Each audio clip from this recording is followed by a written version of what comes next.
You know what is the symbol of ThinkOFood? Wheat, not weed. Yeah, don't interpretation. Wheat. From bread, everything starts for me. So, in this video, we're going to make a beautiful quinoa bread, simple and easy, without a mixer and with simple ingredients. So, I think we can start.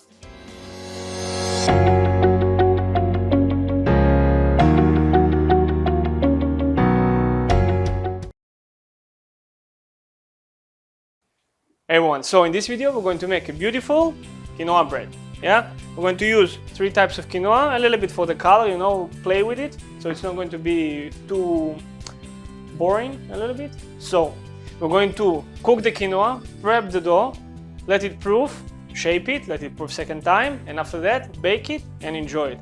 So easy, simple, with a few ingredients. So let's start with the quinoa. We're going to rinse it under cold water, very important, to clean it a little bit from the starches and sometimes from the dirt also. If you want to go over the quinoa, it's always a good thing to do. I already went through it a little bit to see that you don't have stones or stuff like that.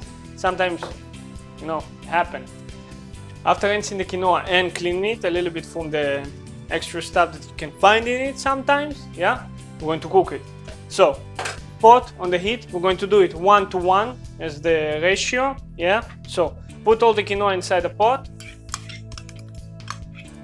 I like to add also sometimes for a little bit extra flavor bay leaves, and of course salt for the taste, yeah, very important. And we're going to put 1 to 1 water, room temperature, doesn't need more than that. Mix it. Yeah, taste it a little bit. If you need more salt, put a little bit more salt. Same as rice, yeah, you need to give it a little bit extra, otherwise it's going to be under seasoned. And if it's going to be under seasoned, it's going to take from the flavor of the dough. So now we're going to bring everything to boil, reduce the heat to a minimum and give it like 10-15 minutes, yeah. After that, take it from the heat, let it rest for another 5-10 minutes, same as rice, a little bit, but we're not roasting it here in this stage. Yeah, letting it rest, and after that, open it with a fork. Meantime, we can start work on the dough itself. So, meantime we're waiting for this, let's start work on the dough. Just to let you know, you have all the ingredients and the method of cooking in the description below. So, make sure to check it out whenever you have time. We're going to start by building the starter, as usual, yeah? Yeast. Yeah, with water. I prefer to do it with water and not with milk. In this recipe, we're going to use milk and water together. But to activate the yeast, I prefer to use just the water, yeah? Just put a little bit of the water, yeah? The yeast. 2 touches of the flour. Here I have like 2 types of flour already mixed together. Bread flour with a little bit extra protein in it. And also regular flour, like 50-50. Also for the crust and for the texture. Touch of sugar. It's not in the recipe, but for the starter you usually need to add a little bit sugar to allow the yeast to actually start activating itself even better. So we're going to mix it, yeah, everything together, and set it aside. We want to look for the yeast and the starters to start activating and proofing. You will see the bubbles and everything, very nice. So, meantime we're waiting for this and this. We're going to start with the dough. All the flour, salt. I'm using like 3-4 grams per every 100 grams. Yeah, all of it. Mix it. We're going to add all the milk, the yeast. You see how nice it's puffing. Yeah, fluffy, very fluffy.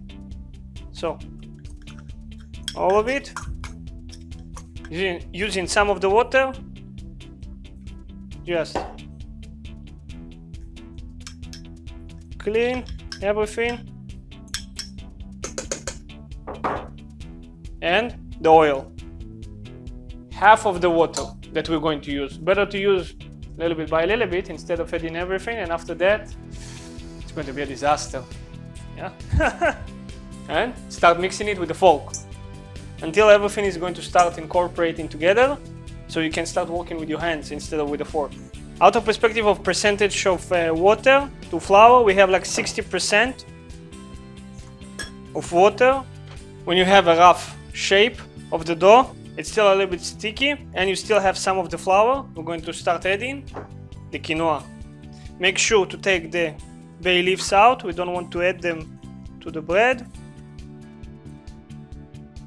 Add some of the quinoa. I'm going to leave a little bit for decoration on top.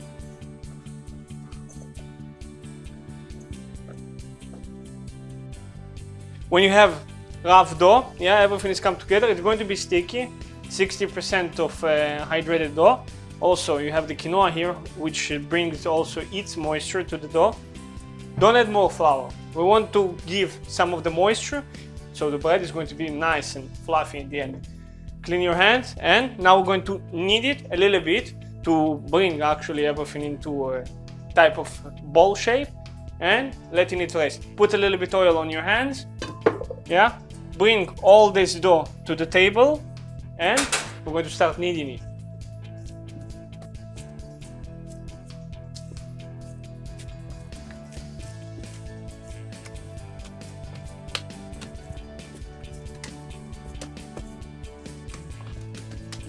Don't try to push too much the dough, otherwise it's going to start stick to your hands.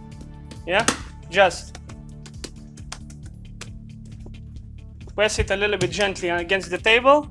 Yeah, if it starts to stick too much to your hands and to the table, put a little bit more oil on your hands and detach it.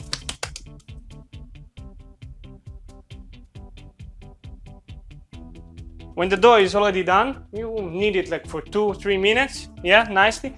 Everything is supposed to be fast. You're seeing how I'm punching a little bit the dough, stretching it in a certain way, yeah, with oil and everything. Otherwise, it's going to stick to your hands. Again, it's 60% hydrated dough, and without a mixer, it's a little bit more difficult, yeah, but the result, very nice. So, play with it. Don't put too much oil in the dough itself, because you're putting oil on your hands, and this oil is soaked to the dough itself, yeah? So the recipe in the description below. This is also like with the calculation of the oil that you're using on your hands, yeah? So you can put half of it in just the olive oil and after the vegetable oil on your hands. So when the dough is prepped, we need to let it rest. So a little bit oil in a bowl. Using a scraper, just detach it, yeah? Still with oil on your hands, create like a type of nice ball. Put first thing with a nice shape under. Let all the oil to cover the dough. Flip it. And beautiful. Now on the other side. Beautiful. We're going to let it rest, covered in the oven, just with the light on, to proof at least for 1 hour. And after that, we're going to knead it and actually create the shape. We're going to make from this 2 loaves of bread, like medium size, you know, very nice, that you can put in the middle of the table or like slice, cover it with something and into the oven. Just with the light on for 1 hour. When the bread already rested and proofed, very nice, yeah? We're going to shape it, let it proof second time, and after that, bake it. We're going to make 2 forms, one big, one small. If you have the bread basket, also good. If you don't, try to look for a plate with oval shape, and we're going to use flour so it's not going to stick, and after that we're going to flip it. So take your bread out. 2/3 we're going to do for the bigger one, and 1/3 for the smaller one. So nice amount of flour on the edges, on everything. Just open and you start folding it.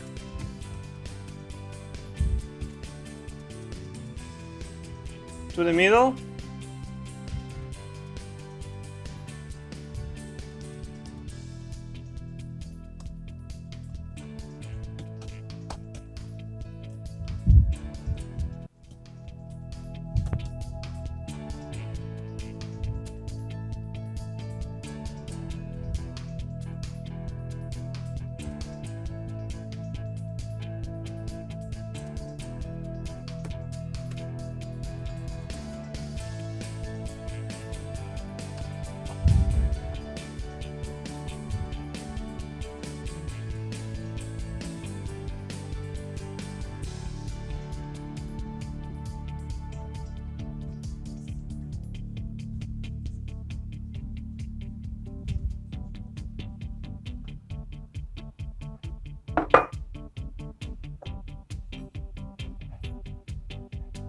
and upside down as well.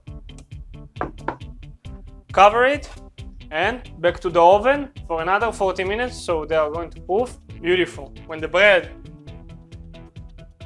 very nicely rose, going to put it on the trays. Yeah, carefully.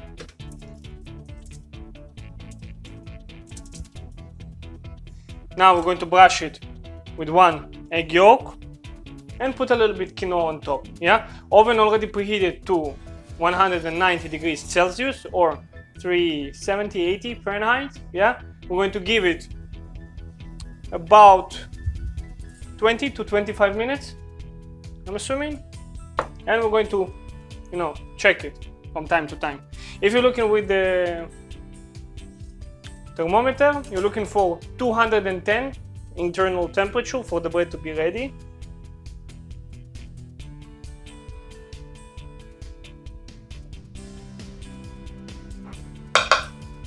I'm going to tell you straight away. Smell amazing. All the floor in the building already asking what is baking there, because sometimes I'm making bread. The smell of fresh bread, amazing. So it's time to cut it.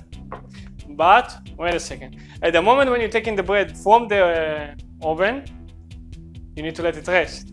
It comes to the temperature, the internal temperature of 210 Fahrenheit or 100 Celsius.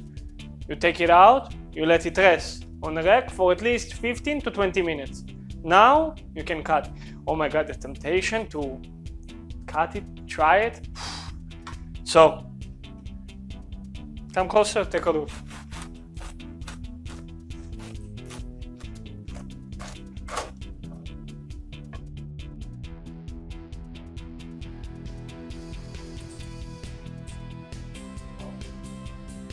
Make sure to let me know what you think about it in the comments below. Simple ingredients and at home.